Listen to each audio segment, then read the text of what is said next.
नमस्कार दोस्तों, विराम चिन्हों से संबंधित यह मेरी दूसरी वीडियो है और पहली वीडियो में हमने 4 विराम चिन्हों को पढ़ लिया था। तो आज हम शुरू करते हैं प्रश्नवाचक चिन्ह। इसके और भी कई नाम हैं, जैसे प्रश्न बोधक चिन्ह भी कहा जाता है। इंग्लिश में भी इसके 2 नाम हैं, जैसे नोट ऑफ इंटेरोगेशन, इसके साथ ही इसे क्वेश्चन मार्क भी कहते हैं। ठीक है, तो देखिए एक ही विराम चिन्ह के एक से अधिक नाम हैं, यानी आप कई विराम चिन्ह ऐसे पढ़ेंगे जिनके एक से अधिक नाम होते हैं। तो इन नामों को ध्यान में जरूर रखना है, क्योंकि सारे नाम यानी कि किसी भी नाम से आपसे प्रश्न पूछा जा सकता है। ठीक है, तो क्वेश्चन मार्क जो चिन्ह है उस कैसा है, ऐसे लगाते हैं। ठीक है, इस प्रकार से आप इससे पहले से भी परिचित अवश्य होंगे। तो ये जो प्रश्नवाचक चिन्ह है, प्रश्नवाचक चिन्ह यानी कि क्वेश्चन मार्क, इसका प्रयोग हमेशा प्रश्न का बोध कराने वाले वाक्य के अंत में किया जाता है। किस चिन्ह का प्रयोग कहां पर किया जाता है, यह भी बहुत महत्वपूर्ण होता है। और यह जो विराम चिन्ह है वो दरअसल बहुत महत्वपूर्ण है। और आपसे इससे संबंधित एक सीधा प्रश्न पूछा जाता है कि प्रश्न का बोध कराने वाले वाक्य के अंत में किस विराम चिन्ह का प्रयोग किया जाता है। तो मतलब ऐसा सेंटेंस जो प्रश्न का बोध करा रहा हो, उसके अंत में यानी ऐसे वाक्यों के अंत में प्रश्नवाचक चिन्ह का प्रयोग किया जाता है। और आप चिन्ह को अच्छे से जरूर ध्यान में रखिए। ठीक है, अब ये जो प्रश्नवाचक जो सेंटेंस होते हैं, सामान्यतः कुछ ऐसे शब्द हैं जिनसे जब वो किसी सेंटेंस में रहते हैं तो उनसे हमें उस सेंटेंस में से प्रश्न का बोध व्यंजित होता है। कौन से हैं वो शब्द, देखिए, कौन, क्या, कहां, कब, कैसे, क्यों, किस लिए। सामान्यतः ये ऐसे शब्द हैं कि जब ये किसी वाक्य में प्रयोग किए जाते हैं और इनसे प्रश्न का भाव व्यंजित हो रहा हो, तो ऐसे वाक्यों के अंत में प्रश्नवाचक चिन्ह का प्रयोग किया जाता है। तो कुछ उदाहरण अगर आप देख लीजिए, हम इन शब्दों को ही उठा लेते हैं। कैसे, आप कौन हैं, क्या कर रहे हैं, कहां जा रहे हैं, कब आओगे, आप कैसे हैं, क्यों नहीं आए अब तक, किस लिए जा रहे हैं। तो देखिए ये सारे ऐसे शब्द हैं कि इनमें से कोई भी एक शब्द यदि किसी सेंटेंस में प्रयोग किया जाता है तो इन शब्दों से हमें उसमें से प्रश्न का भाव व्यंजित होता है। तो कह रहे हैं कि इन शब्दों का प्रयोग रहने पर, शर्त भी है, ठीक है, इन शब्दों का प्रयोग रहने पर यदि इनसे प्रश्न का भाव व्यंजित हो रहा हो तो प्रश्नवाचक चिन्ह का प्रयोग किया जाता है। और यदि इन शब्दों में से किसी भी एक या एक से अधिक शब्दों का प्रयोग हो किसी सेंटेंस में, फिर भी यदि उनसे प्रश्न का भाव व्यंजित न हो रहा हो तो वाक्य के अंत में प्रश्नवाचक चिन्ह का प्रयोग नहीं किया जाता है, बल्कि उसके स्थान पर पूर्ण विराम का प्रयोग किया जाता है। ठीक है, तो कुछ उदाहरण मैंने आपको बता दिए कि किसी वाक्य में से जब प्रश्न का भाव, जैसे हमने लिख भी दिया कि आप कहाँ जा रहे हैं, प्रश्न पूछा जा रहा है कि आप कहाँ जा रहे हैं, दादाजी कब आएंगे। तो देखिए शब्द क्या है, कहाँ जा रहे हैं, कब आएंगे। लेकिन ये एक शर्त है कि वाक्य में ये शब्द प्रयुक्त हो, परंतु उनमें से प्रश्न का भाव व्यंजित हो रहा हो, तो ही वाक्य के अंत में क्वेश्चन मार्क का प्रयोग किया जाता है। यदि ये शब्द हो, एक शब्द हो या एक से अधिक शब्द हो इनमें से, ठीक है, परंतु उस सेंटेंस में से प्रश्न का भाव व्यंजित न हो रहा हो, तो ऐसी स्थिति में वाक्य के अंत में पूर्ण विराम का प्रयोग होता है, क्वेश्चन मार्क का नहीं। एक उदाहरण भी देख लीजिए, मैं क्या बताऊं सर, राम कब और कहां जाता है मुझे नहीं पता।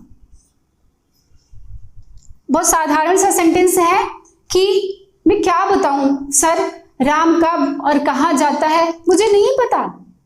अब आप देख रहे हैं कि ये जो प्रश्न का बोध कराने वाले जो शब्द हैं, यहाँ पे एक नहीं बल्कि 3 हैं। एक ही सेंटेंस में ये 3 शब्द प्रयोग किए गए हैं, परंतु इस पूरे वाक्य में प्रश्न का बोध जो है वो व्यंजित नहीं हो रहा है, इनसे प्रश्न का भाव नहीं दिखाई दे रहा है कि उसमें ये असमर्थता प्रकट की जा रही है कि मैं क्या बताऊं सर, राम कब और कहाँ जाता है मुझे नहीं पता। ठीक है, तो ऐसी स्थिति में मैंने बताया कि यहाँ पे क्वेश्चन मार्क का प्रयोग नहीं बल्कि फुल स्टॉप यानी कि पूर्ण विराम का प्रयोग किया जाएगा।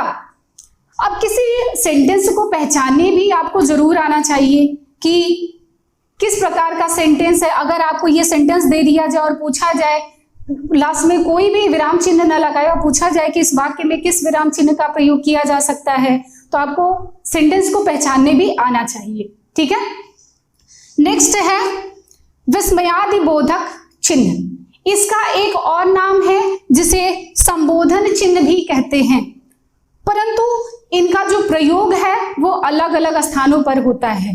तो ये दोनों को हम बारी बारी से समझेंगे। हालांकि दोनों का यानी विस्मयादिबोधक चिन्ह का और संबोधन चिन्ह का जो चिन्ह है वो एक ही होता है। ठीक है, ऐसे पूर्ण विराम होता है और उसके नीचे छोटा सा डॉट लगा दिया जाता है। तो ये जो विस्मयादिबोधक चिन्ह है इसका प्रयोग हमेशा विभिन्न प्रकार के भावों जैसे आश्चर्य, हर्ष, शोक, घृणा, प्रेम, भय, तीव्र मनोवेग, क्रोध आदि के भावों को प्रकट करने वाले शब्दों के आगे प्रयोग किया जाता है। आपको ध्यान रखना है कि कह रहे हैं कि ये जो विस्मयादिबोधक जो चिन्ह होते हैं जिसे हम इस तरह से प्रयोग करते हैं, इस चिन्ह का प्रयोग विभिन्न प्रकार के भावों जैसे आश्चर्य, हर्ष, शोक, घृणा आदि जो भाव हैं इनको व्यक्त करने वाले जो शब्द होते हैं उनके जस्ट बाद लगाया जाता है। आपको ये ध्यान रखना है कि कौन सा चिन्ह कहां पर लगाया जाता है। अगर हमने बात किया पूर्ण विराम का तो वाक्य के अंत में लगाया जाता है, क्वेश्चन मार्क का तो वाक्य के अंत में लगाया जाता है, परंतु जो विस्मयादिबोधक जो चिन्ह होते हैं वो इन भावों को प्रकट करने वाले जो शब्द होते हैं उनके जस्ट बाद ही प्रयोग किया जाता है और इन शब्दों के वाक्यांत में पूर्ण विराम का ही प्रयोग किया जाता है। ठीक है, तो इसे कुछ उदाहरण के माध्यम से समझिए। जैसे क्या है, वाह कितना सुंदर चित्र है। अब यहाँ पे वाह यह आश्चर्य प्रकट करने वाला एक भाव है। जैसे आपने किसी चित्र को देखा और वो बहुत सुंदर था तो आप बोलते वाह कितना सुंदर चित्र है, तो ये क्या है, आश्चर्य करने वाला, विस्मित करने वाला है। तो वाह यह जो आश्चर्य का भाव प्रकट कर रहा है तो इसके जस्ट बाद ही ये विस्मयादिबोधक चिन्ह का प्रयोग किया गया है। ठीक है, तो आपको ध्यान में रखना है कि विस्मयादिबोधक चिन्ह का प्रयोग मतलब ये जो भाव होते हैं, भावों को प्रकट करने वाले जो शब्द होते हैं उसके जस्ट बाद ही लगाया जाता है। ठीक है, दूसरा क्या है, कह रहे शाबाश इसी तरह सदैव आगे बढ़ते रहो। अब आप ये क्या है, हर्ष का भाव है। जैसे आपका कोई छोटा भाई है, आपका कोई अनुज है, छोटा है, स्टूडेंट है, कोई भी है, आप उसके कार्य से खुश हुए, प्रसन्न हुए तो क्या बोलते हैं, शाबाश सदैव ऐसे ही आगे बढ़ते रहना। तो ये हर्ष का भाव सूचित कर रहा है, तो इस भाव के जस्ट बाद ही यहाँ पर विस्मयादिबोधक चिन्ह का प्रयोग किया गया है और आप देख रहे हैं कि वाक्य के अंत में पूर्ण विराम ही लगाया जाता है। ठीक है, नेक्स्ट है छी कितनी दुर्गंध आ रही है यहाँ पर, छी कितनी दुर्गंध आ रही है यहाँ पर। अब ये जो शब्द है छी, यह घृणा के भाव को सूचित कर रहा है। ठीक है, तो देखिए इस शब्द के जस्ट बाद ही यहाँ पर विस्मयादिबोधक चिन्ह का प्रयोग किया गया है। ठीक है, ये हो गया आपका विस्मयादिबोधक चिन्ह। अब चिन्ह तो बिल्कुल यही इसी को प्रयोग किया जाता है और इसे ही संबोधन चिन्ह भी कहते हैं, पर मैंने कहा कि दोनों के प्रयोग में अंतर होता है और उसे समझना भी बिल्कुल अनिवार्य है। तो कह रहे हैं कि संबोधित संज्ञा के लिए भी विस्मयादिबोधक चिन्ह का प्रयोग किया जाता है, परंतु उस स्थान पर यह संबोधन चिन्ह कहलाता है। ठीक है, मतलब अब यहाँ पे जो मेन बात क्या है कि संबोधित संज्ञा के लिए भी, संज्ञा मतलब आप समझ रहे हैं कि किसी व्यक्ति का नाम हो, जैसे किसी को भी अगर हम बुलाते हैं, हमने कहा राम जरा इधर आना, आप घर पे जाते हैं अपनी बहन को पूछते प्रिया तुम कहाँ जा रही हो, तो आपने जैसे ही प्रिया बोला, अपनी बहन का नाम लिया, तो उसके बाद संबोधन का चिन्ह लग जाएगा। यानी चिन्ह तो यही लगता है, पर जहां संबोधन के लिए प्रयोग किया जाता है, यानी आप इसे समझने का तरीका ये समझ सकते हैं कि जैसे ही ये किसी नाम के बाद यह चिन्ह प्रयोग किया गया है, तो इस चिन्ह को तब वहां पर संबोधन चिन्ह बुलाएंगे, ना कि विस्मयादि बोधक। ठीक है, अंतर यही है और इसे समझना अनिवार्य है। तो कह रहे हैं कि किसी संबोधन संज्ञा के लिए भी ये विस्मयादि बोधक चिन्ह का प्रयोग किया जाता है, परंतु उस स्थान पर इसे संबोधन चिन्ह कहा जाता है, विस्मयादि बोधक नहीं। एक उदाहरण भी देख लीजिए, ने लिखा है रोहन यहां आना, तो रोहन के जस्ट बाद ये चिन्ह प्रयोग किया गया है, पर यह यहां पर यह जो चिन्ह है यह विस्मयादि बोधक नहीं बल्कि संबोधन चिन्ह भी कहलाएगा। ठीक है, अब ध्यान देना है कि कंफ्यूज करने के लिए आपको कुछ प्रश्न किस प्रकार से दिए जा सकते हैं। मान लीजिए आपको यही सेंटेंस दिया गया है कि रोहन यहां आना, और आपसे अंडरलाइन करके पूछा जाए कि इस वाक्य में यह कौन सा चिन्ह प्रयोग किया गया है, और आपके ऑप्शन होंगे कि विस्मयादि बोधक चिन्ह, संबोधन चिन्ह, प्रश्नवाचक चिन्ह, पूर्ण विराम। ठीक है, इसमें से कोई। अब आपको ध्यान में रखना है कि चिन्ह तो यही है, ठीक है, चिन्ह तो यही है, पर इस चिन्ह का अलग अलग प्रयोग होता है। तो जैसे ही किसी नाम के बाद यह, अब देखिए अंतर भी कोई नहीं है, यहाँ पे भी ये जो भाव हैं, भावों को प्रकट करने वाले शब्दों के जस्ट बाद ही लगाया जाता है, और यहाँ पर संबोधन में भी जैसे ही आप किसी व्यक्ति का नाम बुलाते हैं उसके जस्ट बाद ही लगाया जाता है। पर आपको ध्यान में रखना है कि जब आप किसी व्यक्ति का नाम पढ़ रहे हैं उसके जस्ट बाद ये चिन्ह लगा है, तो ऐसी स्थिति में यह सदैव संबोधन चिन्ह कहलाएगा, ना कि विस्मयादि बोधक चिन्ह। ठीक है, आई होप आपको दोनों में अंतर क्लियर हो गया होगा। चलिए नेक्स्ट देखते हैं, त्रुटि पूरक चिन्ह, जिसके और भी कई नाम हैं जिन्हें ध्यान में रखना बेहद जरूरी है। त्रुटि पूरक चिन्ह को विस्मरण चिन्ह कहते हैं, काक पद कहते हैं, साथ ही हंस पद भी कहा जाता है। तो कई नाम हैं, पर नामों को ध्यान रखना जरूरी है। तो ये जो त्रुटि पूरक चिन्ह, त्रुटि का मतलब आप जानते होता है कि गलती या मिस्टेक, तो ये जो त्रुटि पूरक चिन्ह होता है इसका प्रयोग किसी वाक्य को लिखते समय जब कोई अंश, कहने का मतलब है कोई शब्द हमसे छूट जाता है, तो उसको लिखने के लिए हमें इस त्रुटि पूरक चिन्ह का प्रयोग करते हैं। तो आप देख रहे हैं कि इस तरह से किया जाता है, जो मैंने यहाँ पे लिखा है। ठीक है, ये इसका चिन्ह है, और ये दोनों तरीके से बहुत थोड़ा सा अंतर होता है।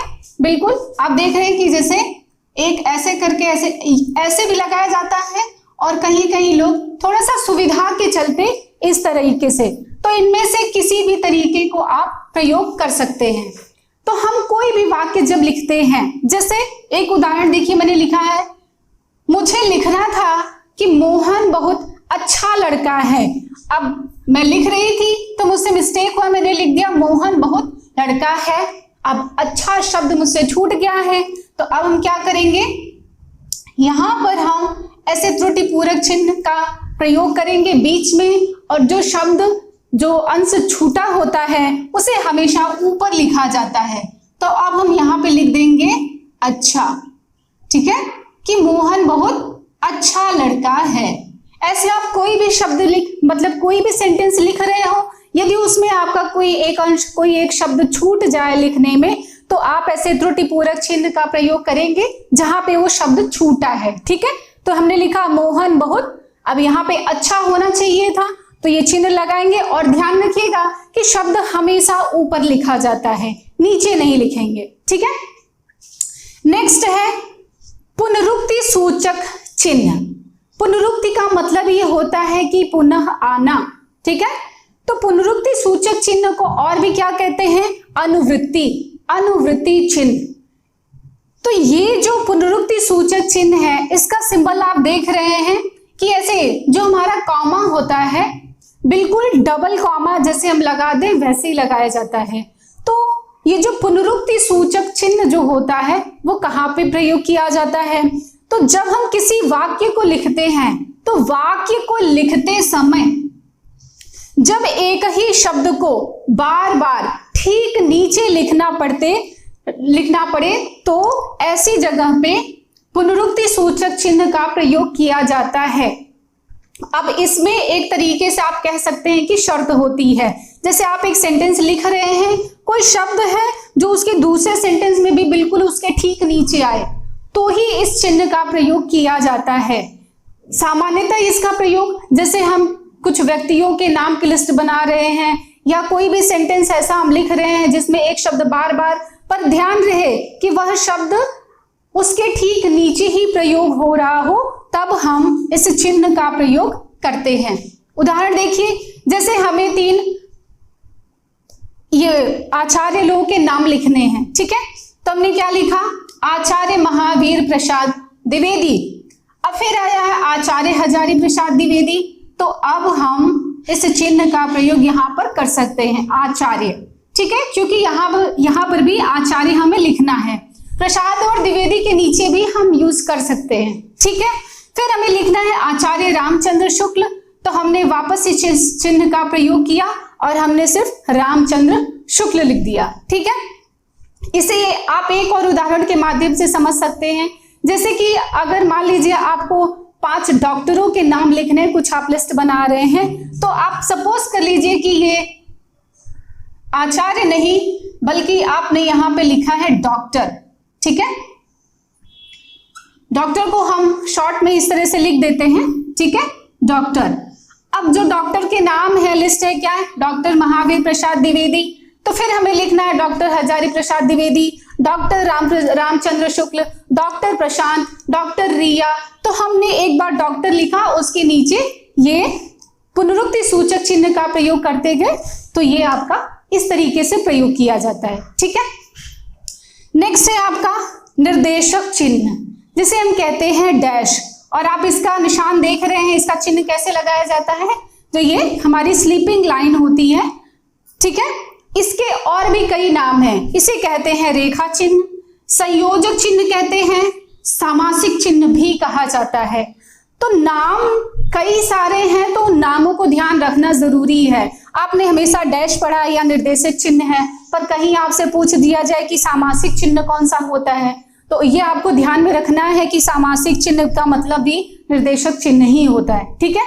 तो अलग अलग नाम है, पर नामों को ध्यान रखना बेहद जरूरी है। पूछ दिया जाए कि रेखा चिन्ह कौन सा होता है, तो आप रेखा चिन्ह याद ही नहीं आएगा कि हमने रेखा चिन्ह कहाँ पढ़ा था, तो निर्देशक चिन्ह को ही इसके कई नाम हैं, ये बेहद जरूरी है याद रखना, ठीक है। तो ये जो डैश होता है, जो निर्देशक चिन्ह होता है, इसका प्रयोग किसी विषय, विचार या विभाग के मंतव्य को स्पष्ट करने के लिए किया जाता है। ये बहुत इजी है, पर इसका प्रयोग थोड़ा विस्तृत है। जैसे इसका प्रयोग कई स्थान पर होता है। सबसे पहले कहाँ, उद्धत वाक्य से पहले, यानी जब कोई वाक्य किसी के द्वारा कहा गया हो और हमें उसे ज्यों के त्यों लिखना है, एज इट इज लिखना है, तो उस वाक्य से पहले, ठीक है। जैसे हमने लिखा है तुलसीदास जी ने कहा है, अब ये हमने निर्देशक चिन्ह का प्रयोग किया। अब आगे हमारा जो उद्धत वाक्य होता है उसे हमेशा उद्धरण चिन्ह यानी इन्वर्टेड कॉमा में लिखा जाता है। तो यह है, मैंने एक उदाहरण जैसे लिख दिया है कि परहित सरिस धर्म नहीं भाई। ऐसे ही जब हम कहते हैं कि वैज्ञानिकों ने कहा है, तो जैसे हमने लिखा कि वैज्ञानिकों ने कहा है, फिर हम लिखेंगे डैश का निशान लगाते हैं। या जिसके किसी के अनुसार कोई बात होती है, जैसे अगर कोई सेंटेंस हो, हमें लिखना हो आचार्य रामचंद्र शुक्ल के अनुसार, तो हमने अनुसार लिखा, उसके बाद हम डैश का चिन्ह लगाएंगे। फिर उनकी बात को एज इट इज हम ज्यों के त्यों लिख रहे हैं, तो उसे हम डबल इन्वर्टेड कॉमा में लिखते हैं, ठीक है। इन्वर्टेड कॉमा को हम इसके बाद पढ़ेंगे। तो ये एक जगह प्रयोग हो गया डैश का। दूसरा होता है विवरण प्रस्तुत करने के लिए। ये अगर अब तक आप देख रहे हैं, तो मैंने यहाँ क्या लिखा है, त्रुटि पूरक चिन्ह, फिर यहाँ पे मैंने डैश का निशान लगाया है। एक उदाहरण भी मैंने लिख दिया है, जैसे हंस पद चिन्ह और अब डैश का निशान है। विवरण का मतलब यही है कि ये जो हमने लिखा है, अब इसके बारे में हम विवरण प्रस्तुत करने वाले हैं। यानी कि हंस पद चिन्ह अगर हमने हेडिंग डाली है, डैश का चिन्ह लगाया है, तो इसका मतलब है कि अब हम इसके बारे में विवरण प्रस्तुत करने वाले हैं, इसके बारे में बताने वाले हैं, ठीक है।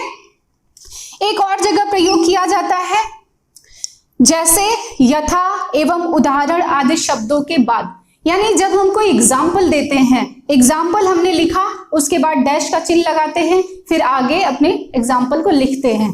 जैसे एक उदाहरण के थ्रू आप समझ सकते हैं, कृष्ण के अनेक नाम हैं। जैसे अब हमने डैश का प्रयोग किया निर्देशक चिन्ह का, तो मोहन, दामोदर, केशव, राधा वल्लभ, बहुत सारे नाम हैं। मैंने बस आपको उदाहरण के स्वरूप यहाँ पे लिख दिया था। ठीक है, चलिए नेक्स्ट देखते हैं। समानता सूचक चिन्ह या जिसे तुल्यता सूचक चिन्ह कहते हैं।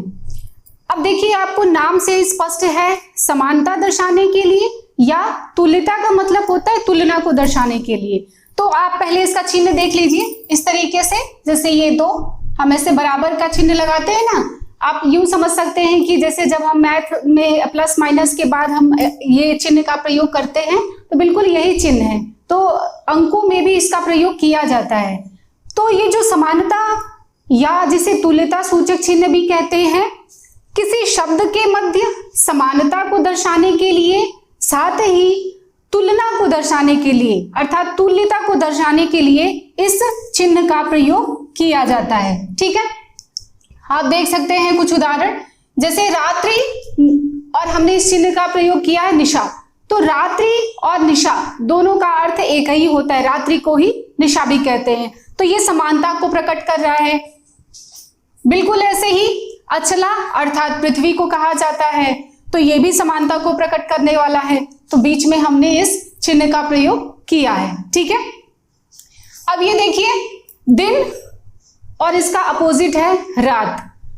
तो इस तरीके, मतलब जब विलोम शब्दों में भी आप कह सकते हैं कि इसका प्रयोग किया जाता है। और ये मैंने आपको बता ही दिया कि गणित के अंकों में भी इस चिन्ह का प्रयोग हम करते हैं। ठीक है, ये बहुत सिंपल है और इससे संबंधित आपसे प्रश्न यही पूछा जाता है कि अब दो प्रश्न पूछ सकता है कि किसी शब्द के मध्य समानता दर्शाने के लिए किस चिन्ह का प्रयोग किया जाता है, या किन्हीं दो शब्दों के मध्य तुलना या तुल्यता को प्रदर्शित करने के लिए किस चिन्ह का प्रयोग किया जाता है।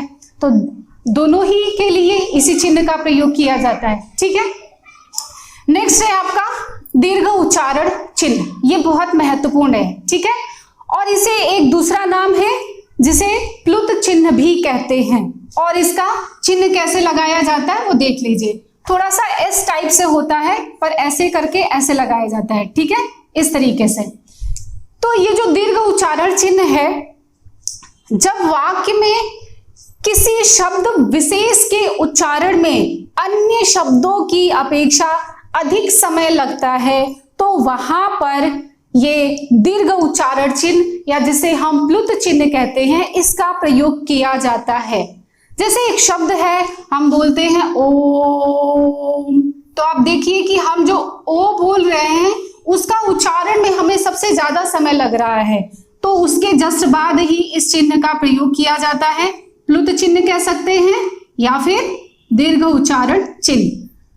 तो किसी वाक्य में जब किसी शब्द के मध्य किसी एक शब्द को विशेष उच्चारण किया जाता है, उसका अधिक उच्चारण किया जाता है, अधिक देर तक उच्चारण किया जाता है, तब इस चिन्ह का प्रयोग किया जाता है, जिसे दीर्घ उच्चारण चिन्ह कहते हैं या प्लुत चिन्ह भी कहा जाता है। अब इससे जो संबंधित आपसे प्रश्न पूछा जाता है और जो बहुत ही महत्वपूर्ण पॉइंट है वो पूछा जाता है क्या, कि छंदों में दीर्घ मात्रा को दर्शाने के लिए किस चिन्ह का प्रयोग किया जाता है। और इसका सबसे महत्वपूर्ण जो उपयोग है वो यही होता है कि छंदों में दीर्घ मात्रा को दर्शाने के लिए दीर्घ उच्चारण चिन्ह या जिसे हम प्लुत चिन्ह कहते हैं उसका प्रयोग किया जाता है। और बिल्कुल यही आपसे प्रश्न भी पूछता है और ये बहुत महत्वपूर्ण है। ठीक है, तो आप जानते हैं, अगर आपने छंद के विषय में थोड़ा सा भी पढ़ा होगा तो उसमें दो प्रकार की मात्राएं होती हैं। एक ये होता है ऐसे लॉन्ग स्टैंडिंग लाइन टाइप का, इसे लघु मात्रा कहते हैं, और ये जो मात्रा हम लगाते हैं इसे गुरु मात्रा कहते हैं। और जब हम इसे काउंट करते हैं, यानी मात्राओं की जब हम संख्या काउंट करते हैं, तो ये जो मात्रा लगती है इसे संख्या में 2 गिना जाता है और लघु को 1 गिना जाता है। ठीक है, तो एक उदाहरण देख लीजिए, जैसे मैंने लिखा है रहीमन पानी राखिए। अब हमें अगर इसमें छंद में जो मात्राएं लगानी होती हैं, बस थोड़ा सा देख लीजिए कि मात्राओं को आप थोड़ा सा बस यहां से समझ सकते हैं कि जो बिना मात्रा वाले शब्द यानी अ और छोटी ई, छोटा ऊ, री, इनके लिए हम लघु मात्रा का प्रयोग करते हैं। यानी ये जो एक आपको वन टाइप से लॉन्ग स्टैंडिंग लाइन टाइप से दिख रहा है। और वहीं पे दीर्घ मात्रा कौन सी होती है ये जानना भी जरूरी है। जैसे आ, बड़ी ई की मात्रा, बड़ा ऊ की मात्रा, इसके बाद ए, ऐ, ओ, औ, अंग, अह, ये जो सारी मात्राएं हैं इनके लिए हमेशा दीर्घ यानी दीर्घ मात्रा का प्रयोग किया जाता है। और मैंने आपको बताया कि इसे संख्या में 2 काउंट करते हैं। अब अगर हम इस एक छोटी सी पंक्ति में देखें तो कितनी मात्राएं हैं तो आप काउंट कर सकते हैं। तो पहले हम गुरु को काउंट कर लेते हैं, यानी जो 2 मात्राएं हैं। तो ये देखिए 2, 4, 6, 8, 9, 10, 11, 12, 13। अगर हम पूछा जाए कि इसमें कितनी मात्राएं हैं तो टोटल 13 है। और ये जो आपका रहीमन पानी राखिए है 13, 11, 13, 11 इस क्रम में आता है, तो यह एक दोहा है। ठीक है, तो ये हो गए आपके दीर्घ उच्चारण चिन्ह।